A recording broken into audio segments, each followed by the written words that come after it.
সব সময় এমন রকম করবি না। শোন না, কেন সুন্দর তোর সব কথা? আচ্ছা শোন না, আমার একটা বক্তব্য হচ্ছে। কি বক্তব্য? অনেকের প্রশ্ন আছে, ইভেন আমারও একটা কোশ্চেন আছে। হ্যাঁ নিজেরটাই বল, অনেকের শোন না। না। হ্যাঁ বল। যে এই যে মানুষের অনেক লাইফে, অনেকের মানুষের আছে যারা বিয়ের পর থেকে না মানে লাইফে অনেক কিছু প্রবলেম চলে আসে।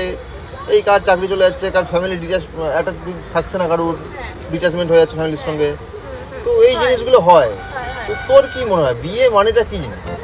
বিয়ে মানে হচ্ছে দুটো ফ্যামিলি। বিবাহ মানে কি? বিবাহ মানে দুটো ফ্যামিলির মিলন, দুটো মানুষের মিলন, তাদের দুজনের সুখ দুঃখটা ভাগ করে নেওয়া। বিয়ে মানে শুধু এটা?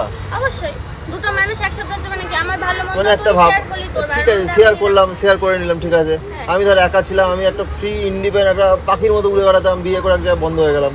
তো জিনিসটা তোরা এইরকম ক্রিটিক্যাল মানুষ কেন সব না জিনিস? বলছি তাই, বিয়ের মানেটা কি? অ্যাকচুয়াল বিয়ের মানেটা কি? জিনিসেরই তো দুটো মানে হয়, ভালো খারাপ। তো খারাপটা কি? খারাপটাকে ধরছিস কেন? খারাপটা কি? খারাপকে আমি কোনোদিনও খারাপ ধরিও না, খারাপ ভাবিও না, কিন্তু খারাপ খারাপ তো চলিও কিছু না। একটা আছে, ভালো না, খারাপের মধ্যে কিছু একটা আছে, সবসময় খারাপ তো ভালো। আছে। ভালোভাবে চলবে, সবকিছুই ভালো হবে।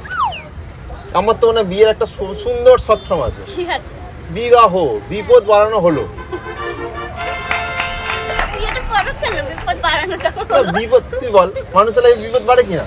বিয়ের পরে তুই শুধু ছেলে সেটা তো মেয়ে, ছেলেদের শুধু ক্ষেত্রে ছেলেদের না, কথা না। মেয়েদের হ্যাঁ ক্ষেত্রে। আমি ওটাই হ্যাঁ। বলছি, তো কেন করিস মানে সুস্থ এত সুন্দর মাথাটাকে কেন বিয়েটা বিপদ করিস? বাড়ানো হলো, সেটা তো বিপদ বাড়ানো হলো, তুই ভাব ছেলেদের ক্ষেত্রে বিপদ বাড়ে, মেয়েদের ক্ষেত্রে বিপদ বাড়ে, কেন বিয়ে করবে লোকজন?